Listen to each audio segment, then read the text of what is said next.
Merci. Ça fait plaisir. On y va. Bonjour, ici Julie Leblanc. Bienvenue à revuemajulie.com, tome 4, volume 7, en ce mois de janvier 2022. Et c'est un immense bonheur de commencer la nouvelle année avec une synchronicité remarquable qui met en relation une femme flamboyante, extraordinaire, authentique, assumée, autonome, combative, magnifique, très belle et surtout sensée sur la vérité du cœur et de sa conscience.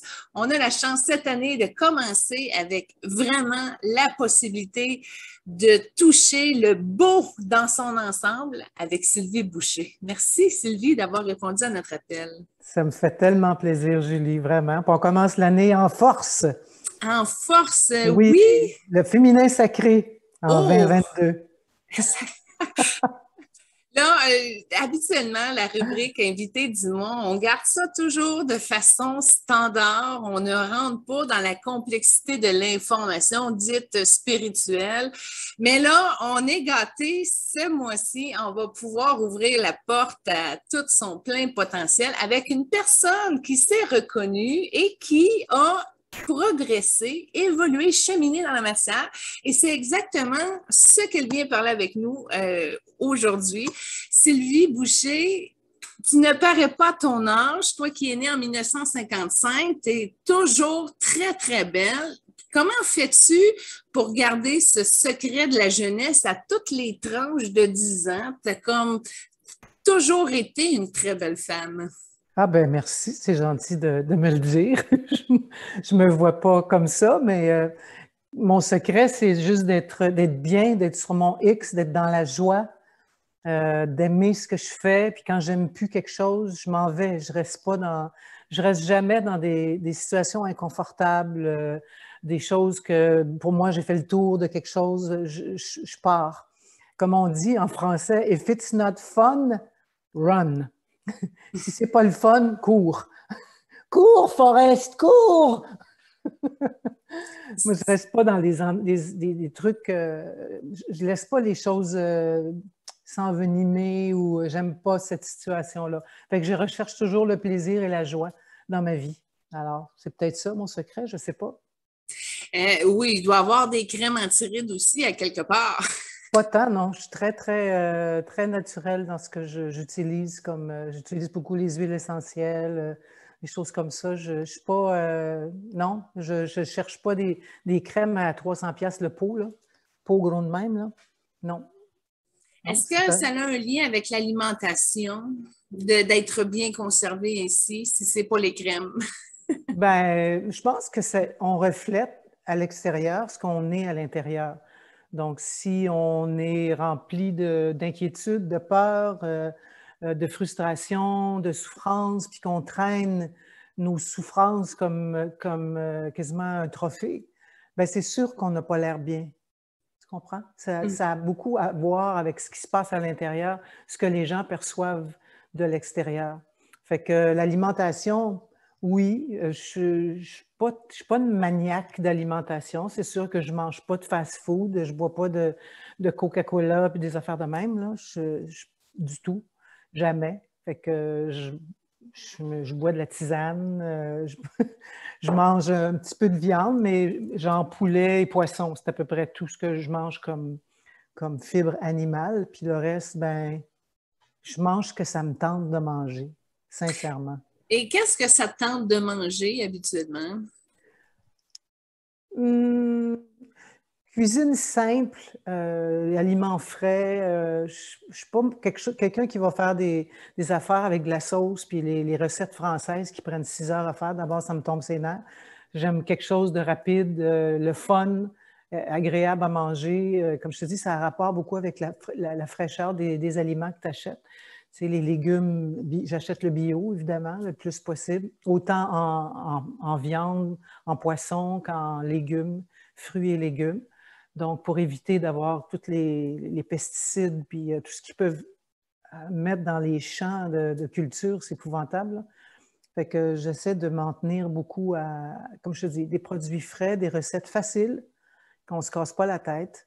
Fait que Je mange de tout, comme je te dis. J'aime beaucoup les pâtes aussi, mais j'aime pas. Je suis intolérante au gluten, donc je me suis habituée à manger des pâtes au quinoa qui remplacent parfaitement une pâte.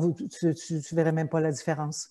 C'est vraiment. Puis j'ai pas l'inconfort de manger du gluten qui devient comme de la colle aussi dans les intestins. C'est pas super. Le gluten, c'est pas très bon pour moi. Là, on est une puriste, finalement. C'est magnifique parce que ce qui rentre dans notre corps est consciemment choisi. Oui, ben en fait, mon corps me fait signe que c'est pas bon pour moi. Parce que quand je mange du blé, je me sens tellement mal. Tu n'as même pas d'idée. Du soya, c'est pire encore. Je deviens toute gonflée. C'est épouvantable. Mon corps, il réagit très mal à ces produits-là. Fait que c'est à cause de ça que j'ai arrêté d'en manger parce que je me sentais pas bien. Donc, si ton corps te dit arrête, ben, il faut que tu écoutes aussi en quelque part. Puis je mange pas trop de sucre non plus. Je suis pas une bébête à sucre, donc ça aussi. C'est pas parce que ça me fait pas, c'est un choix personnel, mais je suis moins attirée. Moi, je suis salée. Moi, mon péché mignon, là, c'est des chips. J'aime les chips. Et puis là, des dérivés de chips, genre des tranches de betterave déshydratées et tout ce qui peut Aussi. être dans cette Aussi. optique-là. Oui, mais moi, c'est la vraie chip, là, tu sais. C'est quoi ta sorte? Miss Vicky's, j'aime Euh, beaucoup celle-là. Puis Cape Cod. En parlant de Miss Vicky's, moi aussi, j'ai ce créneau-là dans mes préférences, mais celles aux fleurs sont cuites dans un baril de pommier, sont au barbecue. C'est le sac mauve. Il est assez dur Oui, à trouver, mais oui. mon Dieu, que je les adore, celles-là. C'est-tu bon, hein? C'est mes chips préférés à date, là. Puis chips sandwich, ça va tellement bien ensemble. Oui, Fait que quand on parle de cuisson facile, là, le chips sandwich, là, ça, c'est dans les classiques. Hein? Oui, c'est dans les classiques, puis ça fait très bien mon affaire avec une petite soupe sur le côté. Ah Juste oui, j'adore la soupe. pour se déculpabiliser.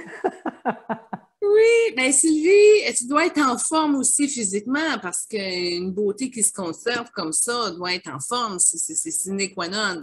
Oui, tout à fait. Comme je te dis, je fais ça non plus. Je suis plus gym comme j'étais avant. Avant, j'étais une maniaque. J'allais 5 fois semaine au gym, je m'entraînais. Puis là, j'ai eu un accident de ski, je me suis fait très mal à la hanche, je me suis blessée. Fait que depuis ce temps-là, j'y vais mollo, je fais plus genre étirement, yoga, tai chi, des affaires très mollo, très relax, parce que je peux plus faire ce que je faisais avant, je peux plus faire de ski.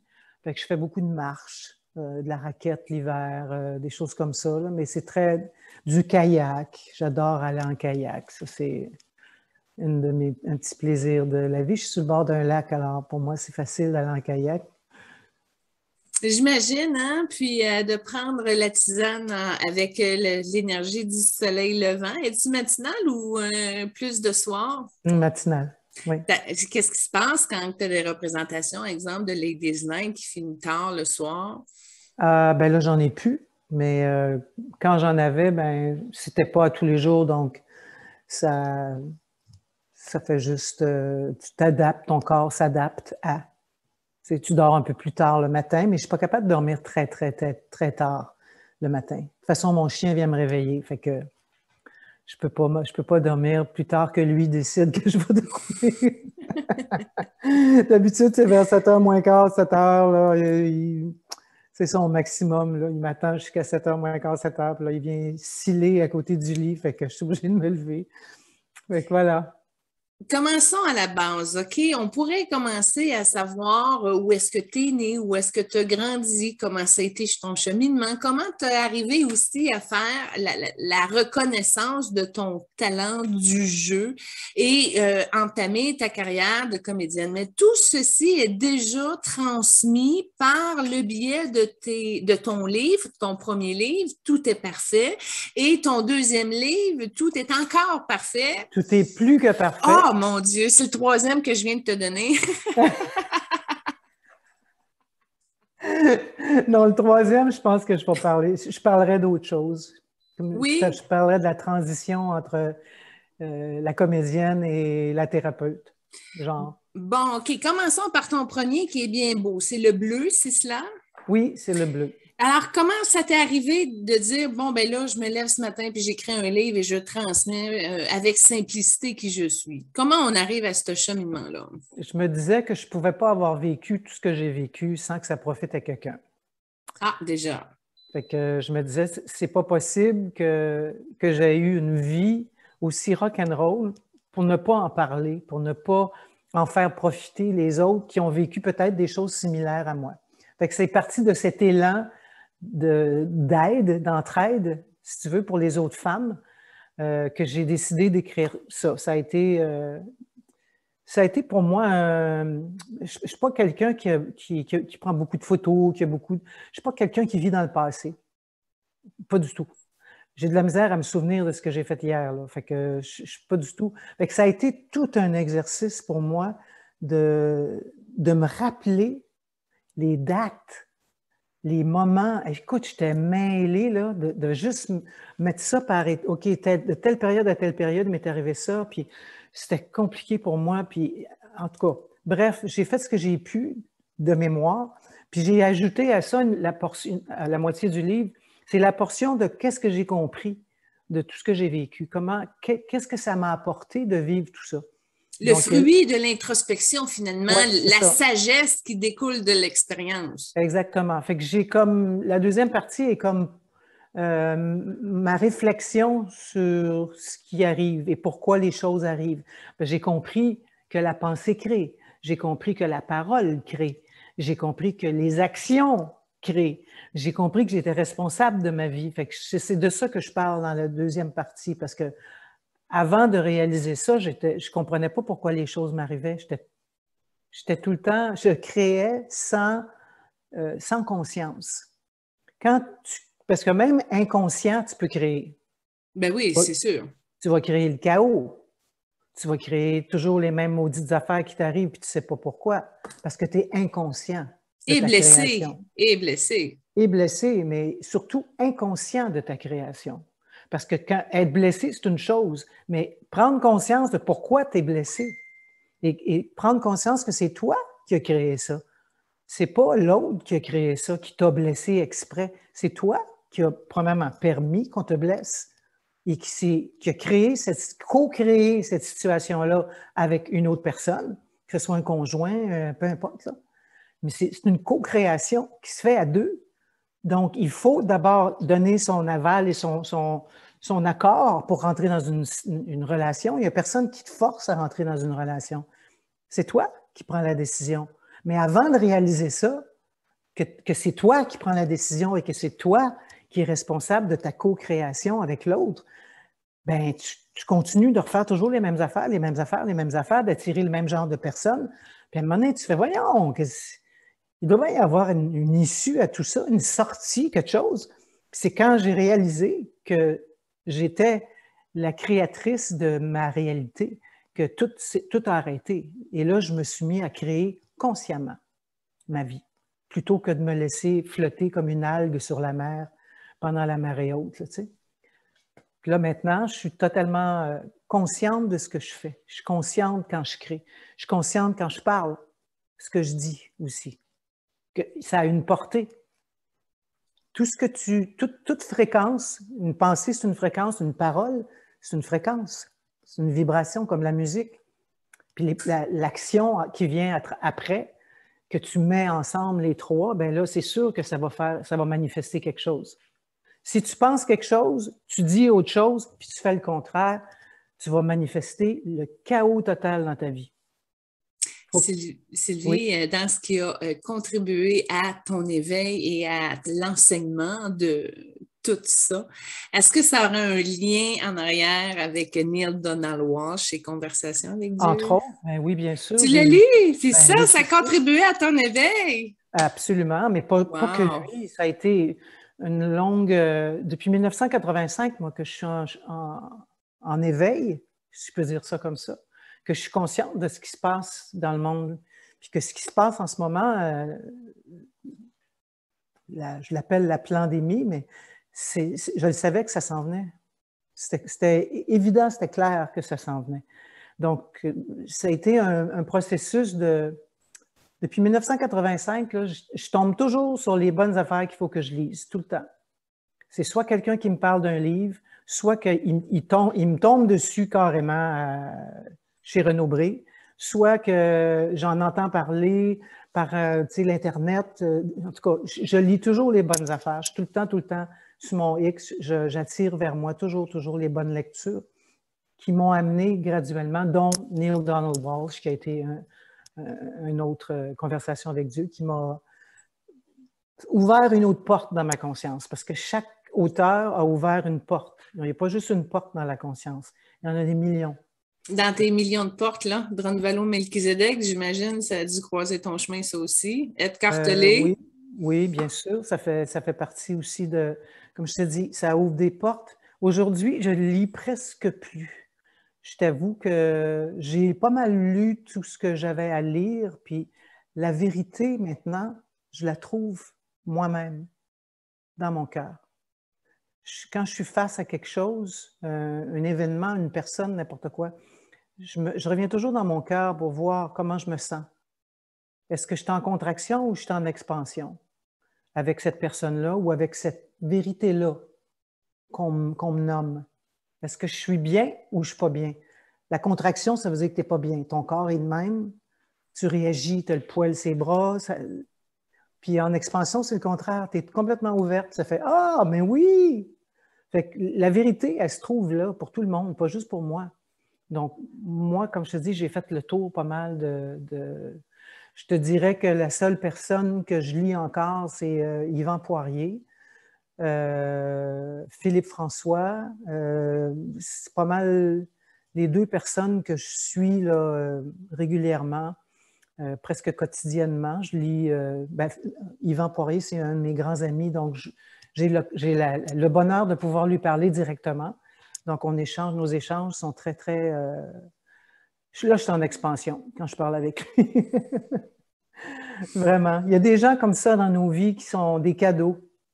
Et puis, lui en fait partie, vraiment. Il a contribué énormément à mon saut quantique, si je peux appeler ça comme ça. J'ai vraiment fait foum! Tout c'est clair quand tu fais confiance à toi, là, à ta vérité, à ton esprit, à toi, ton esprit saint, si tu veux. Tout est là. Tu n'as pas besoin d'aller demander à ta sœur, à ta tante, à ton mari. Penses-tu que c'est là? Il n'y a pas de doute. Non, tu le sais, puis tu t'observes pendant que tu penses à quelque chose, ou quelqu'un te dit quelque chose. Observe comment tu te sens. T'es-tu de même ou t'es comme ça? C'est un ou l'autre. Puis même si tu es dans le doute, tu vas être comme ça. Le doute, c'est pas confortable. Fait que s'il y a un doute, il y a quelque chose. C'est peut-être pas tout vrai. Tu comprends? C'est à éclaircir, en tout cas. Tout à fait, exactement. Fait que c'est important de s'écouter, d'arrêter d'écouter les autres. Les autres n'ont pas les réponses pour nous. Jamais. Les pires erreurs que j'ai faites, moi, ça a été d'écouter les autres. C'est là que je me suis toujours ramassé dans des affaires abracadabrantes, des affaires qui ne me convenaient pas, des relations pas possibles ou peu importe, là, des décisions que j'ai prises par rapport en disant « Ah, mais il faut que je te parle, j'ai besoin d'un conseil. » Eh, palais. Erreur. Je ne fais plus jamais ça maintenant. Je demande à personne rien. Je m'auto-ausculte moi-même. C'est une des manières dans laquelle cette transparence-là t'a amené à développer ton don de l'empathie. J'étais de même à la naissance. J'ai toujours été empathe. Toute petite, je ne savais pas ce que j'avais à ce moment-là, mais je ressens les gens, je ressens tout le monde. Être avec des foules, ça m'angoisse. J'ai de la misère depuis que je suis toute petite. Là. Ma première journée d'école, ça a été l'horreur totale de me ramasser avec 30 enfants. Pollués. Qui me regardent comme si j'étais une bébite, puis que moi, je ne sais pas pourquoi ils me regardent de même. Puis, fait que ma mère est obligée de venir me chercher. Je pleurais ma vie, je voulais m'en aller de là. j'étais vraiment pas bien en présence de trop de monde, mais je savais pas ce que c'était. Mais plus tard, j'ai compris. Maintenant, je suis encore comme ça. Je peux pas aller au Centre Bell, dans une place comme ça. Je me sens vraiment pas bien. C'est too much. Il y a bien trop d'énergie. Il y a bien trop de... Ça me bombarde de partout. Même si je me protège, c'est comme, ah, j'ai de la difficulté. Mais en pâte, un par un, ça va super bien. Donc, dans mes soins, tout ça, c'est fantastique. Cette empathie-là me permet d'aider les autres de façon très efficace parce que je ressens, je les ressens. Je ne me mets pas dans leurs bottines, par exemple. Jamais. Sinon, je serais morte, là. Tu ne peux pas te mettre dans les bottines de personne, mais je ressens, j'ai de l'empathie pour eux. Donc, Je poserais une question que j'ai déjà entendue par des gens qui aimeraient ça peut-être te poser. Comment tu fais pour gérer avec ce que tu sens qui est déséquilibré de l'autre personne, tu sais, pour pas que ça te colle dessus ou que ça te rentre dedans? Comment que tu soulages ou libères cela? ben, en fait, c'est au moment où la personne te parle, c'est là que ça se passe. Il ne faut pas que tu sois sympathique, il faut que tu sois empathique. C'est pas la même chose. La sympathie, c'est que tu embarques dans les bottines de l'autre. Oh non, tu n'as pas vécu ça. Oh mon Dieu, ça doit être épouvantable. Ça, c'est de la sympathie. De l'empathie, c'est d'avoir le cœur ouvert, d'écouter l'autre, de comprendre ce que l'autre vit sans embarquer. Donc, mes clients, quand ils viennent me voir, j'embarque jamais dans leurs bottines. Jamais, jamais, jamais. C'est la pire erreur. Parce que là, tu embarques la charge émotive de l'autre dans ta protection à toi. Tu peux pas faire ça. Ça marche pas. C'est un peu comme les psys font ça beaucoup aussi. Ils ont toujours comme une distance. Moi, j'ai pas cette distance-là, par contre, là. Cette espèce de détachement, si tu veux, que les psys ont, sinon ils vireraient fous eux aussi. Mais j'ai de l'empathie, mais pas de la sympathie. Sinon, ben, tu te fais ta protection autour de toi de lumière dorée, puis moi, en tout cas, j'ai mes trucs, là, je ne dirai pas tout ce que je fais, mais je m'enracine bien comme il faut aussi pour pas flyer puis aller me mettre dans la peau de l'autre. Il faut s'enraciner beaucoup, c'est important. D'être présent, en tout cas. D'être présent, enraciné, empathique et pas embarqué dans les bottines de l'autre. J'ai assez de mes bottines à moi. On pourrait dire s'habiter pleinement. Exactement. Sylvie, je veux pas trop, parce que là, on a ouvert la porte avec les soins, puis on va plonger dedans. Mais je veux rester proche de la thématique du livre. On a parlé de ton premier livre très intéressant, mais le deuxième, comment il t'est venu et comment l'as-tu accouché? Ben, en fait, c'est qu'après le premier, je me suis aperçu que j'avais encore plein de choses à dire. J'avais pas fini, parce qu'il m'est arrivé encore plein d'histoires, plein d'affaires, en tout cas. Moi, ma vie était, c'est ça, tout le monde me disait tout le temps, Sylvie, tu devrais écrire un livre, ça n'a pas de bon sens. Le monde ne te croiront pas. Fait que c'est ça, je m'étais aperçu que j'avais pas tout à fait fini de parler de ce que j'avais compris. Donc, c'est la suite directe de où j'ai laissé le premier. Le deuxième commence là jusqu'en 2018, je pense. Puis là, je songe peut-être à en écrire un autre éventuellement, mais vraiment pas rapport. C'est pas la suite.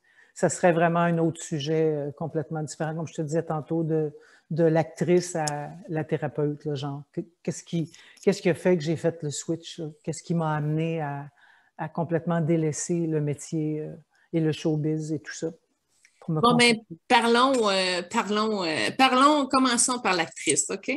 Moi, je t'ai découvert dans Ouattatata. Je trouvais que tu étais tellement une belle femme, puis qui avait un magnétique, un charisme, qui dégageait, qui avait une authenticité dans ton jeu. Je t'ai aimé dessus. Wow!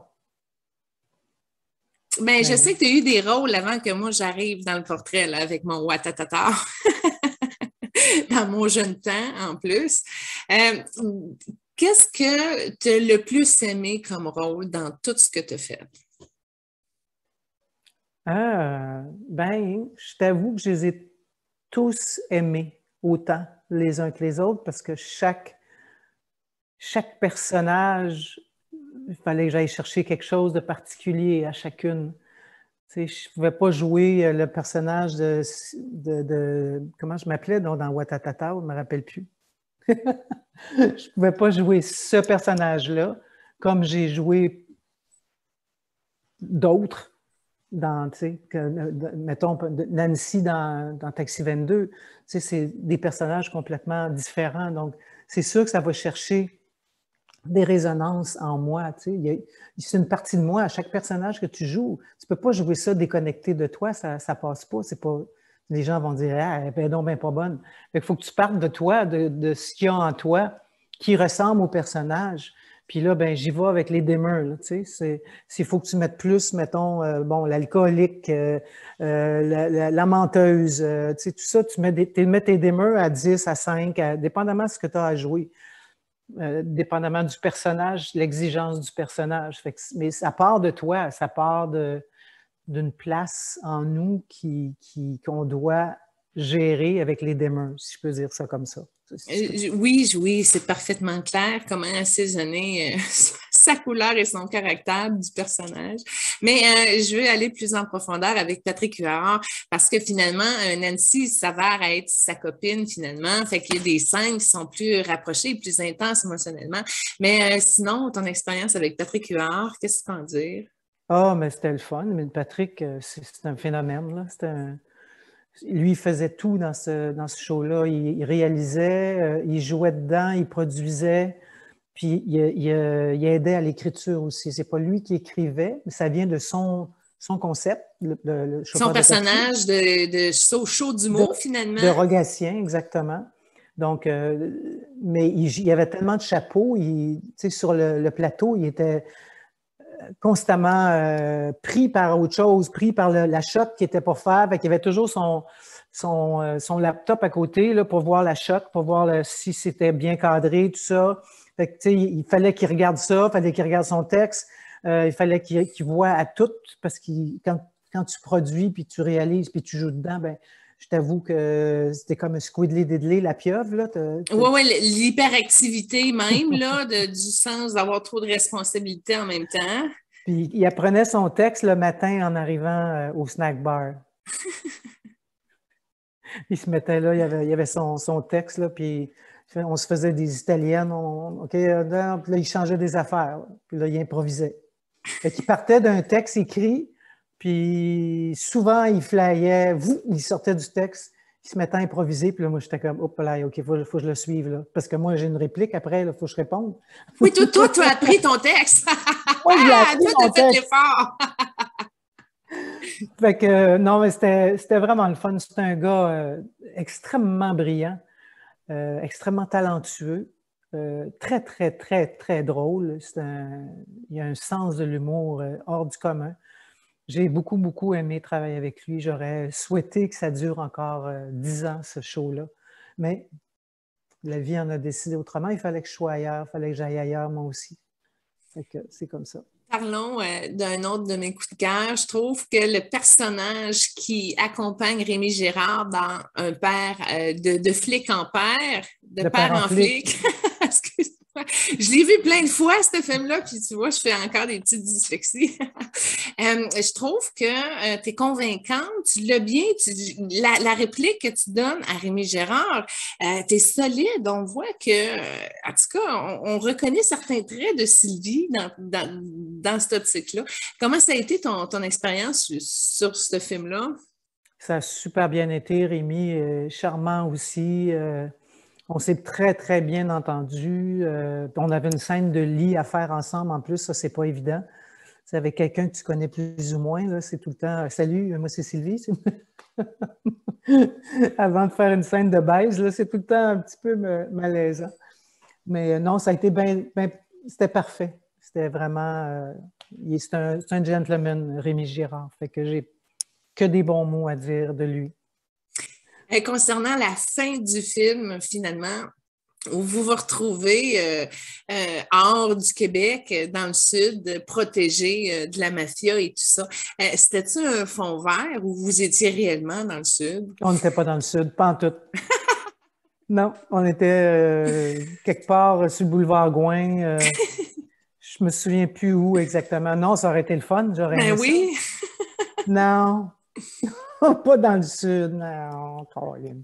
Non, c'est une belle journée d'été. Puis on était. J'imagine qu'ils ont dû. Il y avait-tu des palmiers? Je me rappelle plus. Oui, oui, oui, tu voyais le fond de la mer, le beau balcon, les petites fleurs exotiques, les Ouais, petits c'est ça. drinks là. Ça a été rajouté, oui. Oui, OK, c'est bon. On se posait la question, mais je me suis dit d'un coup qu'elle aurait eu la Non, chance d'aller dans oui, le sud avec Rémi. non. Dans tout ce que tu as fait, parce que là, tu en as beaucoup, là, ta carrière est quand même assez grande. Tes coups de cœur de personnages, je t'ai posé tantôt, tu as répondu général, mais tu dois avoir un rôle, un personnage que tu as aimé le plus dans tout ce que tu as fait, non? Je te dirais Nancy de Taxi 22. Je pense que OK, c'est la personnage que j'ai eu le plus de fun à faire. excellent. Ouais, je te dirais que ça serait elle. Puis peut-être Lucie Blanchette dans toute la vérité, parce qu'elle est très, très, très loin de moi, elle. Elle est Oui, très. Oui, c'est une. Qu'est-ce qu'elle faisait dans la vie dont elle était. C'est elle qui prenait les notes, là, tu sais, dans les. À la cour, là, tu sais. oui. Comment tu appelles ça? Une Une greffière. graphiste, oui, une graphiste. Greffière. Une greffiste, oui. Une greffière, fait qu'elle était bien straight, tu sais, la petite coiffure straight, puis c'est très loin de moi, ce personnage-là, fait que ça m'a demandé d'aller puiser ailleurs que les chemins que je connaissais, tu sais, dans mon labyrinthe, il a fallu que j'aille ailleurs, là. C'était le fun, puis je jouais avec Denis Bouchard aussi, qui est un très bon ami à moi, fait qu'on a eu bien du fun à faire ça. Est-ce que tu as joué avec Yves P. Pelletier dans le Carmina? Ça aussi, ça doit être très intéressant, non? Ben, oui, mais écoute, ça fait tellement longtemps de ça. Qu'est-ce que 96. ouais, c'est ça. Écoute, je m'en rappelle, j'avais un petit rôle de rien, là, C'était-tu avec lui que je jouais? Non, c'était pas avec lui. J'avais une scène avec qui donc? Je me rappelle même plus. Une scène au restaurant. Je m'en souviens plus. Sincèrement, c'est ça, c'est trop loin pour moi. Puis Bon, ben, il y en a d'autres. On a joué dans Montréal PQ, Alice Robbie, ça aussi, c'est particulier. oui, ça aussi, c'est un petit rôle. Je te dirais, les gros rôles, c'était dans L'Auberge du Chien Noir, Toute la vérité. L'Auberge du Chien Noir, ça a duré de 2003 à 2017, là. C'est une grande Oui, série. tout à fait. Puis après ça, avant ça, il y avait Le Monde de Charlotte, En 2000, qui est devenu un monde à part, que c'était comme la suite d'un monde de Charlotte, du en monde de 2004. Charlotte, qui est devenu autre chose après ça, qu'on a fait pendant 6 ans. Et ça, c'était le fun. C'était comme une famille. C'était vraiment, vraiment avec les enfants, tout ça. On a vu les enfants grandir.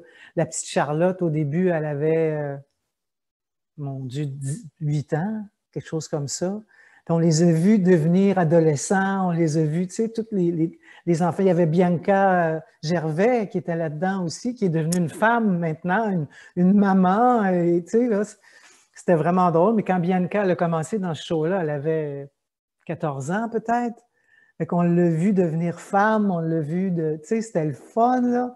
Ses premières dates dans la vie, là, tu sais, quand elle a eu ses premières amourettes, puis on en entendait parler, on en parlait au maquillage le matin. Tu sais, ça devient comme une grosse famille quand tu es ensemble 5 jours semaine à travailler des 12 heures par jour. Ben c'est sûr que tu sais, on se parle de ce qu'on vit dans notre vie privée pour le peu qu'on a de vie privée, parce que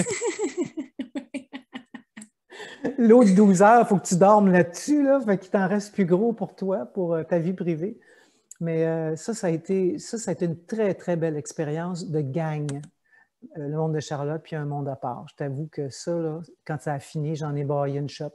Ça, puis l'auberge aussi, l'auberge du Oui, chien. parce que c'est ça, c'est des contrats qui C'est sont des à long années, des terme. années, des années. Ça aussi, c'est une grosse, grosse, grosse famille. Puis on faisait toujours des guignolés, des shows pour la guignolée à chaque Noël. Toute la gang de l'auberge, on faisait un show devant le monde, là, live, dans un théâtre qu'on louait. Puis il y avait c'était tout le temps plein de monde, puis on ramassait des sous pour la guignolée, puis on ramassait beaucoup d'argent là, quand même. C'était tout bénévole. Fait qu'on chantait, tout le monde chantait là-dedans, fait qu'on faisait des numéros de chant, c'était vraiment des numéros de danse, de la folie, là, tu sais, du stand-up, n'importe quoi. On avait vraiment beaucoup de plaisir à faire ça. Fait que ça a été un gros deuil dans ma vie quand ça s'est terminé. En parlant de gros deuil dans ta vie, quand ça s'est terminé, la production de Ladies Night avec Michel Charret, je m'en ai dit Carl Charret, mais non, c'est François Chénier, Guillaume Lemaitre-Vierge aussi et plusieurs autres, où pendant plusieurs années au théâtre, vous avez pu divertir beaucoup de femmes et d'hommes aussi par cette comédie musicale, quand on dit-tu dansale un peu? Non, c'est pas musical du tout. C'est une pièce de théâtre, vraiment. Puis on a joué ça pendant 20 ans. Ah, moi, je ne l'ai pas vu, je m'excuse. J'aurais toujours souhaité aller le voir parce que j'avais vu la bande-annonce où est-ce que là, c'était sa scène, mais là, je pensais que ça dansait parce que dans l'annonce, ça montrait que ça dansait puis qu'il y avait comme un peu de torse nu dans l'histoire. Ah, ben il y en avait à la fin, à la toute fin, oui.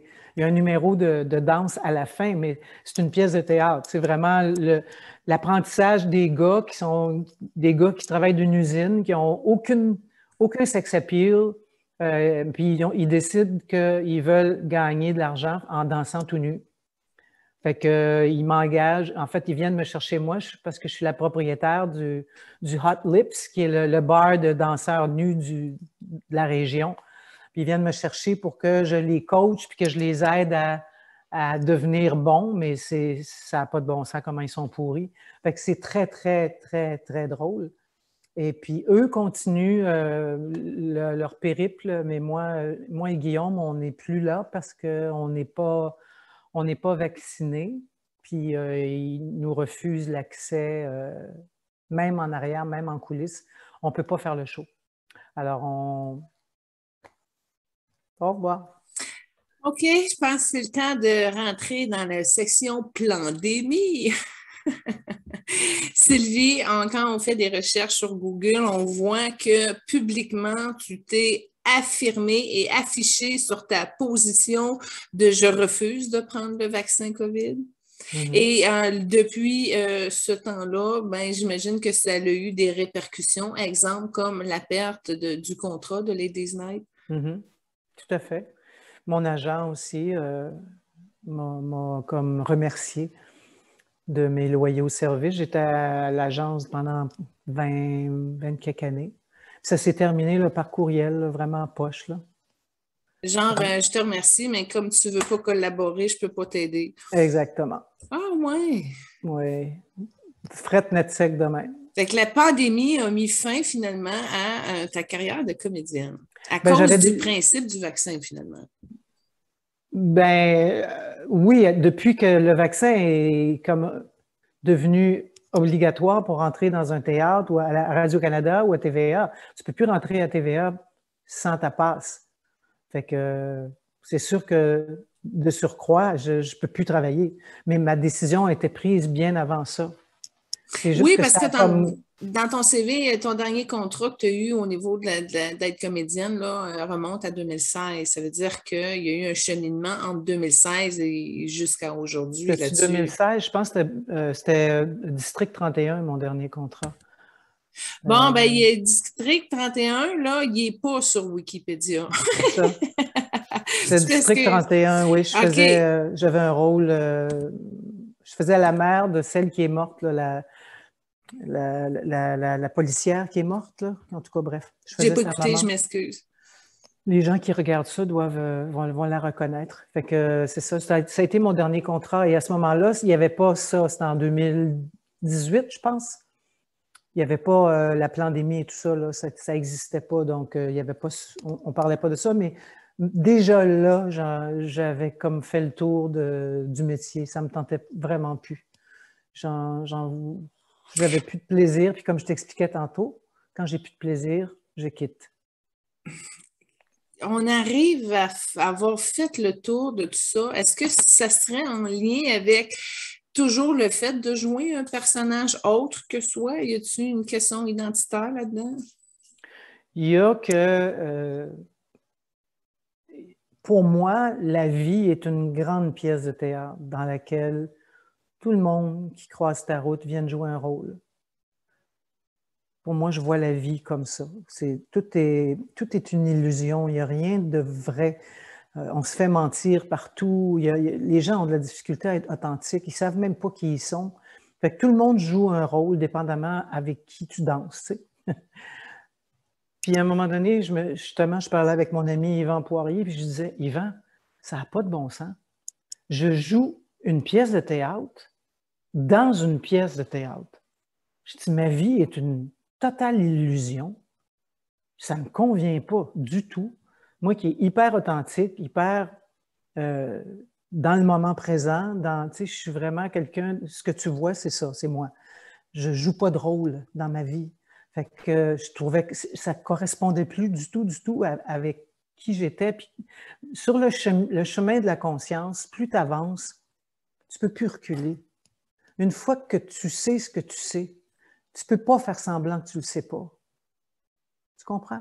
Fait qu'à un moment donné, là, ça n'avait plus de sens. C'est que moi, je partais par là, puis tout le monde du métier, il s'en allait par là, eux autres. Fait qu'il n'y avait plus de conversation, il n'y avait plus de lien. Je ne savais plus quoi dire à personne parce que tout ce que moi je sais, ce qui m'habite, je ne peux pas en parler. Je ne peux pas parler de ça sur un plateau à Radio-Canada parce que les gens vont me dire, elle est folle. Enfermez-la avec une petite chemise qui attache dans le dos. Tu sais. Je ne pouvais pas parler de ça. Fait que tranquillement, j'ai commencé à plus avoir de plaisir à faire ça.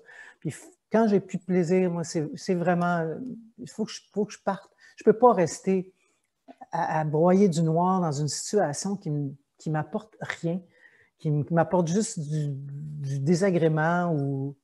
tu comprends ce que je veux dire? Ben, en fait, ce qui est arrivé, c'est que la travailleuse de lumière a été en formation pendant plusieurs années avec un pied pour son pain et son beurre, le temps de continuer à formuler son caractère et la reconnaissance de soi jusqu'au moment où, finalement, toute l'enveloppe est enlevée et on reste soi. Et dans cet ordinaire-là, ben, il y a du beau, il y a de l'extraordinaire et là, tu t'es mis à avancer, mais à appliquer ta technique d'être qui tu es à travers tes couleurs, ton évolution et tes dons. Et tu as opté pour te libérer de la notion du sacrifice d'être enchaîné à ton revenu finalement pour générer d'autres revenus, mais à base de lumière. Et c'est ainsi que l'illumination s'est faite. Sylvie enseigne, Sylvie coach, Sylvie soigne et Sylvie crée une ligne de bijoux en lien avec toutes tes connaissances sur les pierres, les cristaux et les vertus énergétiques pour la pleine croissance. Alors, Sylvie, elle s'est mise en action pour la pleine réalisation du potentiel humain dans la matière. C'est cela? Exactement. Tout à fait. Exactement. Ça prend du courage. Bien, faut être tellement mal à l'endroit que tu es pour que ça te pousse ailleurs. Tu comprends? Si ton inconfort est tellement grand qu'il n'y a plus rien à faire avec ça, faut que tu trouves une place où tu vas être confortable. Faut que tu quittes cet endroit inconfortable-là pour aller voguer ailleurs. Sinon, tu vas toujours recréer encore plus d'inconfort et d'insatisfaction. Si tu persistes à vouloir rester dans ton inconfort, hey, Seigneur Dieu, ça va pas bien. Là, tu vas non, ça casse à un moment donné. Ça casse, là. À un moment donné, tu pognes un mur, puis là, c'est plus drôle. Là. Non, parce que là, c'est ta réputation au niveau national. Là. Tout le monde est au courant de comment tu es rentré dans le mur. Exactement. Fait que moi, je suis très proactive là-dessus. C'est-à-dire que je ne reste pas dans un marasme. Quand le marasme commence à se former autour de moi, l'espèce de tourbillon inversé, là, de vortex inversé, je ne suis plus là. Ciao. Je quitte. Puis je sais que je vais tout le temps, j'ai toujours été guidée, je sais que je vais toujours être à la bonne place. Si tu as le courage de quitter une place inconfortable, c'est sûr que tu es accompagné pour t'en aller là où tu dois vraiment être. C'est sûr. Ça ne peut pas faire autrement. Là où on arrête de t'accompagner, c'est quand tu restes dans ta souffrance, dans ton marasme, puis tu fais juste en rajouter, puis en rajouter, puis en rajouter. Là, à un moment donné, là, les guides, les anges, appelle-les comme tu voudras, ton Esprit Saint, à un moment donné, il fait « OK, bon, c'est correct, tu veux rester là, reste là. Quand tu seras prête, tu me feras signe. » tu sais. C'est au moment souvent que les gens rentrent dans le mur que les gens font « Oh mon Dieu, j'aurais besoin d'aide. » Là, ils se réveillent. Des fois, ça prend ça. J'en ai eu, moi, des rentrages dans le mur dans ma vie. J'en ai eu plusieurs. Ça m'a pris ça. J'avais besoin de ça. Fait qu'il y a des gens qui ont besoin de rentrer dans le mur. Mais à un moment donné, tu n'es pas obligé de rentrer dans le mur à chaque fois. Fait que là, maintenant, je sais que quand ça marche plus, quand je ne suis pas bien, je m'en vais ailleurs. Et je suis toujours guidée pour me rendre là où je dois être. Dans mon cas, c'était les soins énergétiques. C'est vraiment de quitter le métier qui ne me convenait plus du tout pour... J'avais déjà commencé, il y a longtemps, j'ai fait mon Reiki, mon maître Reiki, tout ça. Je suis devenue maître Reiki 10 ans de ça. Mais à ce moment-là, je n'avais pas fait le tour. Je n'étais pas rendue assez écœurée. Fait que j'avais ça en banque, mais sans plus. Tu comprends? J'ai rien fait avec ça. C'est juste plus tard que, à un moment donné, là, ça a commencé à prendre beaucoup, beaucoup de place en moi, le besoin d'assister les gens, le besoin de me servir de mes mains, de me servir justement de mon empathie, de ce que je ressens aussi, parce que je ressens des choses, je vois des choses. Peut-être pas en vision, je vois, comment je dirais, je suis une claire sentiente, fait que je sens les choses chez les gens. Je peux te dire, je peux savoir, je ne le dirai pas nécessairement aux gens, par exemple, c'est pas ma job, je ne suis pas médium. Non, mais on peut y aller. Moi, je me prête à l'exercice. Mets ton don de l'empathie, mets-le sur moi 1 ou 2 minutes, là, juste pour voir l'expérience. Finalement, ça te tente-tu d'être empathique avec moi? Là? Ben oui, moi, j'ai rien à cacher, c'est ouvert. Puis j'accepte la vérité pour m'améliorer. Fait que je suis très, très docile. Je suis vraiment en permanente évolution. Fait que moi, tout est accueilli et transcendé pour le plus grand plaisir du cœur. Mais c'est ça que je vois de toi. Tu es rendu vraiment très loin dans ton évolution. C'est ça que je sens de toi. Je sens qu'il y a eu des moments de grosses décisions, de rupture, pas nécessairement faciles, mais tu sais, tout ça fait que ça a fait de toi la femme magnifique que tu es aujourd'hui, avec toute ta spontanéité, puis toute ta lumière. Ça vient souvent de l'obscurité, tu comprends? La lumière, notre lumière vient mettre... Parce que l'obscurité, tant que tu n'allumes pas une chandelle, c'est l'obscurité. Ben, je vais te le dire tout de suite, je suis scorpion, fait que ça a l'air que je la porte, cette obscurité-là. Oui, Sauf tout à que j'ai fait. fait le choix de l'installer dans la lumière. Voilà, exactement. Tu as choisi d'allumer une chandelle pour mettre la lumière à ton obscurité. Mais là, tu es vraiment à la bonne place. Je te sens vraiment, vraiment à la bonne place, sur ton X, en pleine possession de tous tes dons et de tous tes moyens. Est-ce que je me trompe? Non, non, non, non, non. Okay. On est 2 femmes qui s'assument, c'est exactement oui. ça, et chez vous et chez nous. Fait que d'où pourquoi c'était une magnifique synchronicité en cette nouvelle année de pouvoir avoir ce partage-là est aussi extraordinaire. Mais allons-y au niveau de la thérapeute. On fait en tout cas, sur le site sylvieboucher.com, on a plusieurs créations de Sylvie. Commençons par le volet soins. J'ai remarqué, c'était surtout du massage. Non. Non. Oui. Oui, massage à sens.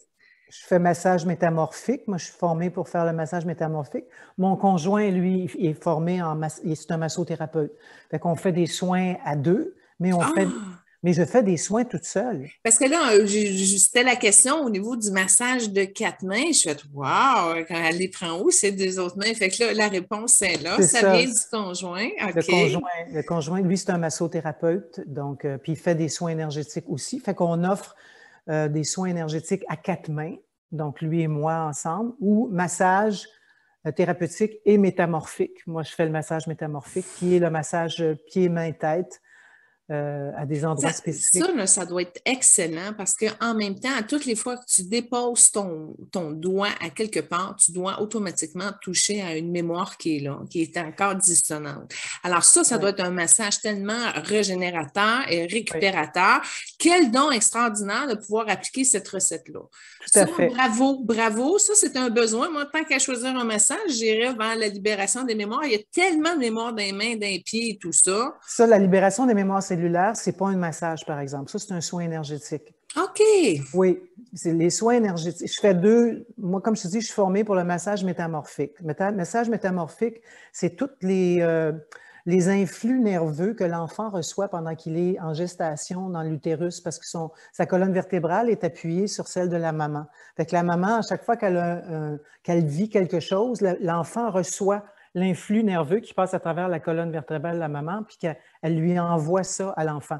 Donc, l'enfant vient au monde déjà chargé de ce que la maman a vécu pendant la grossesse, plus le transgénérationnel de la grand-mère, de l'arrière-grand-mère, des vies passées de l'enfant. Écoute, l'enfant, il vient au monde, il est de même. Tu sais. Puis il commence, il est tout petit, puis il est déjà chargé. Fait que ce massage-là libère tout ce qui a été transmis de la mère à l'enfant. Fait que ça fait un grand ménage déjà là. Mais le soin libération des mémoires cellulaires, ça, c'est un soin énergétique.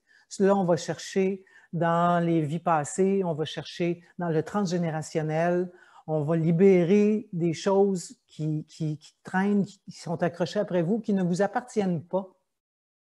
Souvent, on vit des choses, on se dit « Pourquoi je vis ça? » Je n'ai pas à vivre ça dans ma vie présente. Moi, je suis un bon exemple de ça. J'ai eu des parents incroyables qui m'ont soutenu, qui ont toujours été là pour moi. Puis je me suis créé une vie de conflit, de souffrance, vraiment, là, tu sais, si j'avais eu un père qui me bat, une mère alcoolique ou n'importe quoi, là, je comprendrais le genre de vie que je me suis créé. Mais pas en tout. J'ai pas ça dans cette vie-ci. Fait que c'est en jasant justement avec des thérapeutes que je me suis rendu compte que ça vient d'ailleurs. Ça vient peut-être mon arrière-arrière-grand-mère, j'en sais rien. C'est pas important de savoir d'où ça vient. L'important, c'est de le nettoyer, de l'enlever. Donc, ce soin-là, il fait ça. Je fais des soins de base où j'enlève le parasitage énergétique, les égrégores du mental inférieur, tout ça. On rebalance les chakras, on harmonise. Enfin, ça, c'est un soin de base. Ça fait tellement de bien. Ben oui, c'est un soin de base, mais qui touche la machine de lumière, là. Totalement. Puis il y a le fameux soin, le soin féminin sacré. Ça, c'est un cadeau. Il doit y avoir des grandes ouvertures du hara, j'imagine? Oui, vraiment. Il y a ça, c'est un soin essénien. Ah! Égypto-essénien. Tout ce que je fais a une saveur essénienne aussi. J'ai été formée en soins esséniens aussi. Fait que tout ce que je fais, en fait, je fais un amalgame de toutes mes formations, tout ce que j'ai appris. Je mets tout ça ensemble, puis j'y vais selon mon ressenti, ce que la personne a besoin. C'est la meilleure des médecines. Exactement, tu sais. Fait que ce que mes mains ressentent aussi quand je fais un scan de quelqu'un, tu sais, je sais où est-ce qu'il y a des faiblesses, où est-ce qu'il y a des blocages, je le sens. Fait que je peux travailler là-dessus pour aider. Puis il y a des soins qui se font à distance. Le soin de base, ça se fait à distance. Fait que si vous êtes loin, c'est pas grave. J'ai plein de clients que je fais à distance. Ça fait la même chose. Ça travaille autant. Fait que c'est sûr qu'il y a des soins que je ne peux pas faire à distance. Le soin féminin sacré, je dois être en présence parce que je travaille sur le corps avec des huiles, puis il faut que je sois en présence. La même chose, le massage métamorphique, je ne peux pas faire ça à distance, c'est pas possible, tu sais. Mais le mémoire cellulaire, ça se fait à distance, puis le soin de base, ça se fait à distance, puis ça fait une grande différence, vraiment, dans la vie des gens. Ça change les choses drastiquement. Parlant de soins en personne, si les gens voudraient avoir un soin en personne, il faudrait qu'ils soient dans quelle région du Québec? Le Saguenay. Ah oui, tes soins en personne sont au Saguenay? Oui, Saguenay-Lac-Saint-Jean, oui. Ah, ben écoute, qui sait, des vacances en même temps? Ben oui, mais il y a plein de monde. Ma clientèle est toute ici maintenant. Avant, j'étais dans les Laurentides.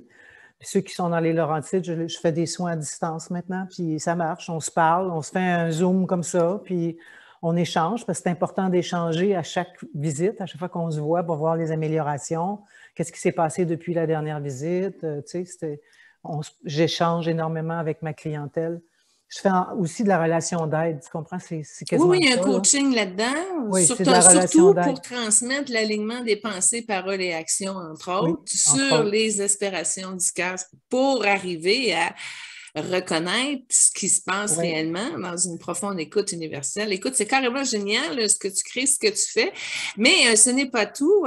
Je regarde ton collier et ton pendentif, là, cela vient-il de ta collection? Oui, je ne porte que ma collection, il va sans dire. Collection de bijoux, mais qui est portée, c'est pas des boules en plastique. Là. Non, non, Il non. y a du C'est des cristal de pierres. Tchaikovsky. Excusez-moi, Tchaikovsky. Swarovski. Moi, j'en achète pas, fait que je suis pas capable de le dire. Tchaikovsky! Oui, ça mélange de... Swarovski. Oui, c'est des Donc, pierres semi-précieuses comme celle-là. C'est de la bornite avec, de la turquoise et une grosse pierre de Swarovski ici. Mes bouts d'oreilles, c'est pareil. C'est du Swarovski et de la turquoise. Fait que, alors, pourquoi la turquoise? Quels sont les attraits de la turquoise qui c'est pour la t'animaient aujourd'hui? communication. Ah, Communication. d'accord. Oui. D'accord. Puis là, quand tu fais l'amour à ton mari, tu prends du rubis. Non, non. C'est une joke. Oui, j'ai enduit mon corps d'huile essentielle de rubis. Non, non, mais c'est ça. Dans le fond, pour chaque chose que tu accomplis, j'imagine quand tu fais des soins, ça doit être plus des laboratorites ou je sais Ben, pas. j'en mets pas sur moi quand je fais des soins. Je m'en sers sur mes clients, par contre, des différentes pierres, dépendamment de ce que j'ai besoin. Je travaille beaucoup. La place où je travaille, mon atelier est rempli de pierres, fait que j'ai le choix, là, dépendamment de ce que ça me dit de prendre pour la personne, dépendamment de ses besoins. Mais la turquoise, c'est vraiment la pierre que je mets ici sur la gorge. Ça ouvre le chakra de la gorge. Fait que je m'en sers beaucoup. Ce que j'ai aimé de ta collection de bijoux, c'est que tu as vraiment pensé à tous les bijoux qu'on pouvait avoir, c'est-à-dire, exemple, la chaîne autour du nombril. Tu as pensé à tous les bijoux qu'il y a. Fait que peu importe la sorte de bijoux, on peut arriver à faire le kit. Là, on le voit, là, ton bracelet, le pendentif, le boucle d'oreille, ouais, tu as des colliers, tu as, de tout, la chaîne de cheville et tout ça. Fait que, tu sais, Oui. dans le fond, quelqu'un pourrait partir. Puis, on peut mélanger aussi, tu sais, exemple, avoir du quartz rose aux chevilles, tu sais, puis varier tous Tout les à bijoux fait. avec toutes les pierres. Mais c'est que des pierres que tu utilises pour tes Oui, bijoux? oui. Des pierres, des vraies pierres. Je fais aucun bijou en plastique ou avec de la vitre. Ça n'a pas de fréquence, ça ne vibre pas le plastique. Tandis que les pierres, ils ont une fréquence. Puis quand tu es attiré vers un bijou, c'est parce que ta fréquence à toi est alignée avec celle de la pierre. Donc, ça en dit long sur ton choix. Pourquoi tu as choisi, pourquoi tu été attiré vers cette pierre-là? Fait que sur mon site, on peut voir aussi la description de chaque pierre. Fait que pourquoi tu choisis cette pierre-là? Fait que tu vas voir dans les descriptions, puis ça va te dire, ça va allumer des cloches, tu vas faire « Ah, wow, OK, OK, difficulté à communiquer, ou tu as besoin de calme, ou de concentration, peu importe. Chaque pierre a son utilité, sa C'est fréquence. vertu, Oui. oui. Fait que c'est pas un hasard quand tu es attiré vers une pierre plus qu'une autre. En fait, il ne faut pas choisir le collier en se disant « ça va aller bien avec ma petite robe noire ». Il faut vraiment choisir la pierre parce que ton cœur est attiré vers cette pierre-là. Dans ce temps-là, le match est parfait. Quand c'est fait à partir du mental, alors bien là, si je mets ça avec ma petite robe, là, tu n'es pas tout à fait aligné à la bonne place. Sylvie, en terminant, j'aimerais ça que tu nous parles de ta conférence parce que là, quand je parlais du volet coaching, on a parlé au niveau individuel de tes rencontres, mais il y a quand même l'enseignement de groupe que ça fait partie de tes nombreuses cartes. Comment ça se passe au niveau de la conférence? C'est-tu quelque chose que tu veux continuer à faire? Ben, je peux plus vraiment. Là, j'en fais sur Zoom, J'ai un groupe qui me suit une fois par mois. Je fais une conférence avec les gens sur Zoom. Des gens, des adeptes, si tu veux, des gens qui pensent comme moi, qui sont dans le même cheminement que moi. Fait que je recrute juste les gens. Je ne veux pas avoir de gens qui vont venir me bâcher. Puis, tu comprends, ça ne me tente pas parce que je ne peux plus faire de conférences en vrai parce que je ne suis pas vaccinée. Ça vaut-tu le prix de tout ça, de ne pas être vacciné, de tout ce que tu passes à côté? Ah oui, moi, c'est Oui. absolument. Oh mon C'est pas Dieu, grave oui. si on ne fait pas de conférence, c'est pas grave si j'ai plus de plateau, c'est pas grave, c'est pas grave, c'est pas grave. Non, On mais est de toute juste bien façon, avec le non-vaccin, moi, finalement. je suis bien avec ma décision. J'ai aucun remords. Je suis totalement aligné avec tout ça. Puis, comme je te dis, je trouve d'autres façons. Là, j'en fais sur Zoom. Fait que c'est 20 $ par personne. Puis, les gens viennent m'écouter, puis on échange. Puis, c'est super le fun. Vraiment. Moi, je te dis, C'est une autre façon de communiquer maintenant. L'Internet, tout ça, là, il y a plein de gens qui font du télétravail maintenant, qui ne travaillent plus dans les lieux de travail. Puis les gens aiment ça, ils sont contents. Il faut juste évoluer, il ne faut pas rester jammer les talons dans le sable et dire ah non, moi je veux. C'est le même, là. OK? C'est comme ça. Fait qu'il faut faire différent, tout simplement. Comme l'émission que, ah oui, on n'a pas parlé de ça, le show de téléweb. ah oui, ben parlons-en, parlons-en. Alors, j'introduis, si tu me Oui, permets. Sylvie, maintenant, un projet web de télé qu'elle fait avec son ami Sylvain Michaud, c'est cela?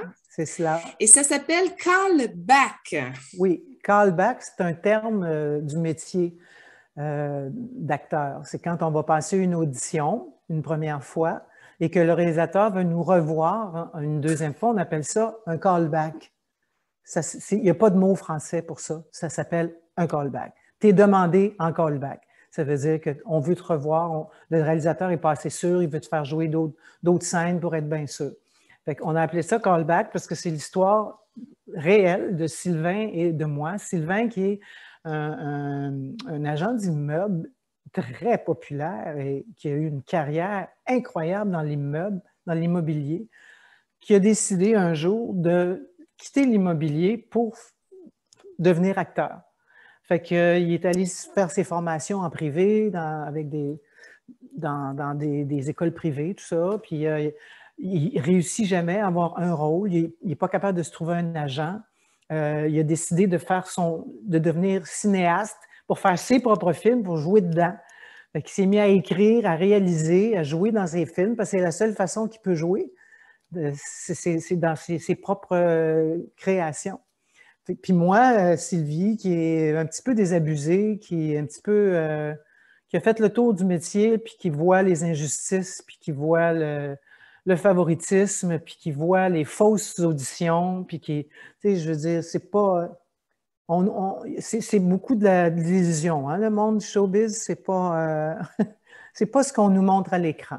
Il y a toute l'arrière-scène de tout ça que moi je vois et que je suis plus capable. Donc, moi, j'arrive avec tout mon bagage de personnes qui ont réussi, j'ai une carrière, tout ça, mais qui est écœurée de toujours voir les mêmes faces à l'écran, puis que c'est tout le temps les mêmes. Ils te font auditionner, mais tu sais très bien qu'ils vont prendre Guylaine Tremblay. Tu comprends? Fait qu'ils te font venir en audition pour rien, puis tu perds ton temps, puis tu perds ton énergie. Puis... c'est les deux personnages qui sont amis, puis moi qui est désabusé, lui qui essaye tout pour avoir un agent. Les affaires qu'il fait pour avoir un agent, c'est très, très drôle. C'est pas un drame du tout, du tout. Là.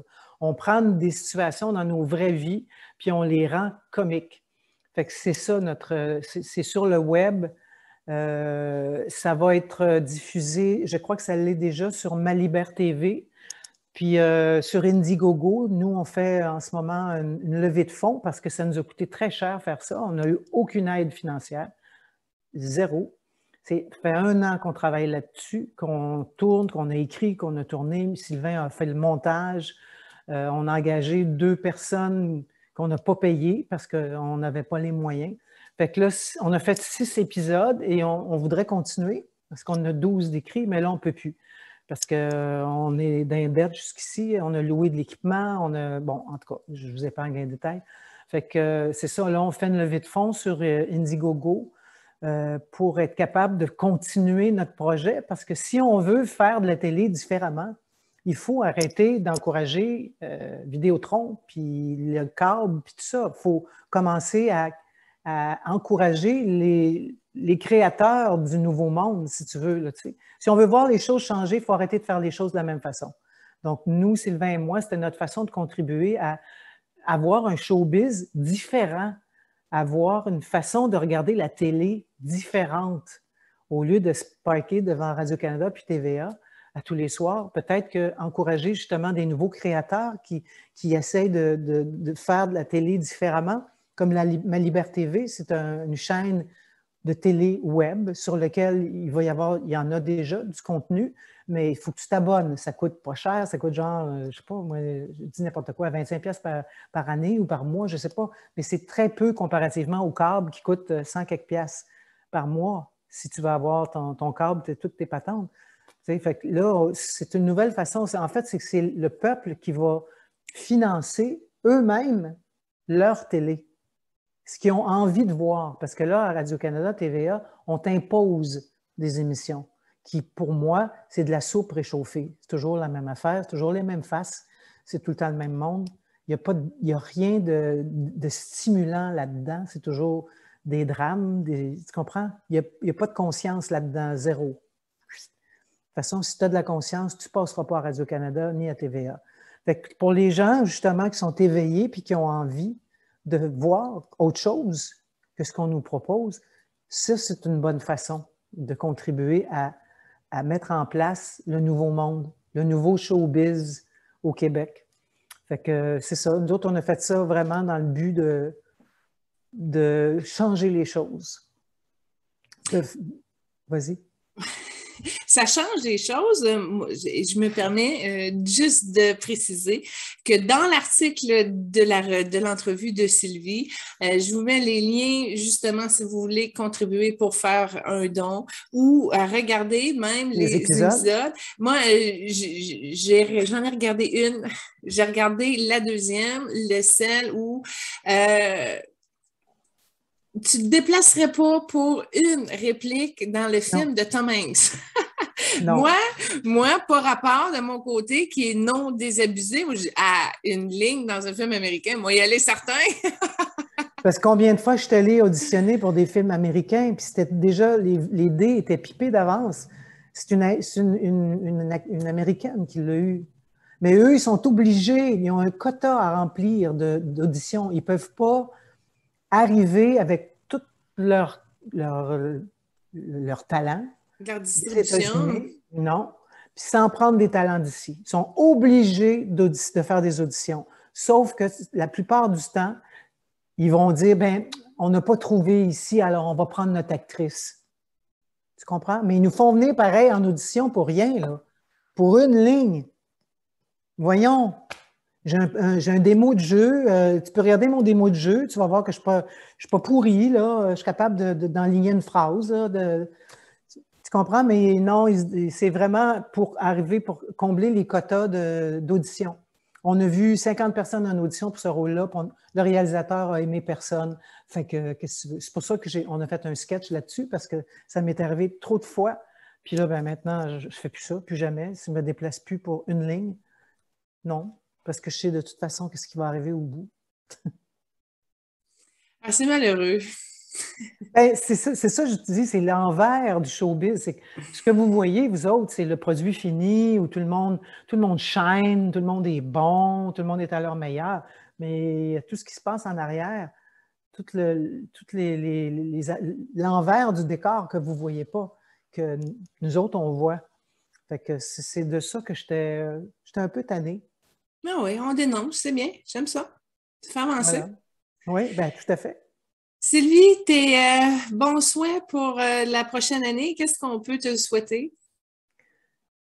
Qu'est-ce que tu souhaites accomplir? Moi, je souhaite l'éveil collectif du plus grand nombre possible de personnes. Vraiment, c'est ça. Un à la fois. Oui, un à la fois, mais Un à la fois qui va transformer la vie d'un autre, puis la vie d'un autre. Puis c'est comme ça, c'est comme une pierre que tu lances dans l'eau, ça fait des ronds. Puis tu finis par atteindre le plus...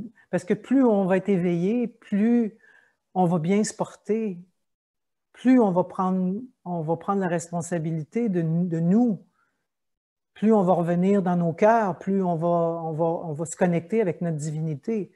Mais si on est juste hypnotisé par le narratif, puis par la télé, puis par tout ce qu'on... Tabarouette, on ne peut pas avancer comme ça. Il faut vraiment revenir dans nos cœurs. C'est ça que je souhaite cette année, moi. Que le plus grand nombre de personnes reviennent dans sa vérité, dans son cœur, puis se connectent avec son Esprit Saint. C'est ça mon souhait. Alléluia! Hey! Ben moi, je suis d'accord avec ton souhait. Je contribue avec mes prières en ce sens. Quoique, tu sais, si on prend l'histoire de Maître Jésus qui s'est fait dire à un moment donné, mon cher, ça va prendre des millénaires. On est pas mal rendu là. Ça fait des millénaires, là. On est En espérant qu'on ait la chance de passer le prochain. Je ne sais pas. Ça, je ne peux pas dire. On va commencer par une journée à la fois. Essayer de rétablir l'équilibre. Exactement, mais ça part de nous, ça ne part pas des autres, ça part vraiment de soi. Qu'est-ce qui se passe en dedans de toi? T'es dans quoi? T'es-tu dans peur? T'es-tu dans joie? Dans l'amour. Dans l'amour. Bien, l'amour, c'est la joie. Donc, si t'es ou soit dans la peur, ou soit dans l'amour. Fait que quelqu'un tu choisis. Moi, je choisis l'amour, la joie, la paix, la béatitude, la bienveillance. La compassion. La compassion. C'est ça mon choix, moi. Vraiment. Sylvie Boucher, merci infiniment d'avoir pris de ton temps et de qui tu es afin de le partager avec nous. Tu es vraiment une magnifique âme en croissance et tu es resplendissante. Alors, sois qui tu es, toujours dans cette belle énergie de joie et d'amour et de simplicité et que ton cœur continue à s'ouvrir, s'accomplir et transmettre. Hey, merci tellement. Bonne année. Bonne année à vous tous et surtout à toi, ma belle Julie d'amour. Tu es tellement belle. Merci, chère sœur. Ah oui, on s'est reconnus, hein? Oui, oui. Sois bénie. Oui. Non, fait que voilà. Alors, attends, je vais faire une aparté. J'ai oublié quelque chose. Je ne veux pas te remercier de ton temps et de ta participation. J'aimerais t'offrir mon livre Guérir avec les stars que j'ai écrit en 2016 et que j'ai auto-édité. Alors, est-ce que tu es plus livre par la poste ou PDF par courriel? Oh non, non, non. J'aime les livres. J'aime les tenir dans mes mains.